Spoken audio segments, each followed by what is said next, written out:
జై శ్రీమన్నారాయణ. శ్రీమాత్రే నమః. మహాలక్ష్మి అమ్మవారికి పరమ పవిత్రమైన మాసం మార్గశిర మాసం.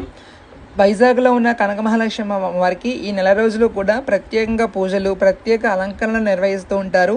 ఈ నెల రోజులు అక్కడ ఆ గుడి ప్రాంగణం కావచ్చు, చుట్టుపక్కల ఎక్కడ చూసినా ఎలా ఉంటుందంటే అడుగు తీసి అడుగు వేలనంత రష్గా ఉంటుంది అనమాట. భక్తులు ఎక్కడెక్కడి నుంచి వచ్చి అమ్మవారి దర్శనం చేసుకుంటూ ఉంటారు. మనకి ఈ మార్గశిర మాసం డిసెంబర్ 2వ తారీఖు నుంచి 30వ తారీఖు వరకు నడుస్తుంది.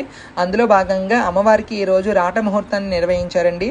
ఆ రాట ముహూర్తంలో మేమందరం కూడా పాల్గొని అమ్మవారి సేవ అయితే చేసుకున్నాము. సో మీరందరూ కూడా ఈ మార్గశిర మాసంలో వచ్చి అమ్మ దర్శనం చేసుకుంటారు. అలాగే మనకి ఈ మార్గశిర మాసంలో మొత్తం 4 వారాలు వచ్చాయన్నమాట అమ్మవారికి ప్రత్యేకంగా పూజ చేసుకోవడానికి. సో పూజా విధానం కావచ్చు ప్రతిదీ కూడా నేను డీటెయిల్గా ఒక వీడియో ద్వారా మీ అందరికీ అందిస్తాను. లింక్ బయోలో ఉంది, క్లిక్ చేయండి. అలాగే ఆ తల్లి పిలిస్తే పలికే దైవం, కొలిస్తే కొంగు బంగారంగా చేసేటువంటి మహిమగల తల్లి మహాలక్ష్మి.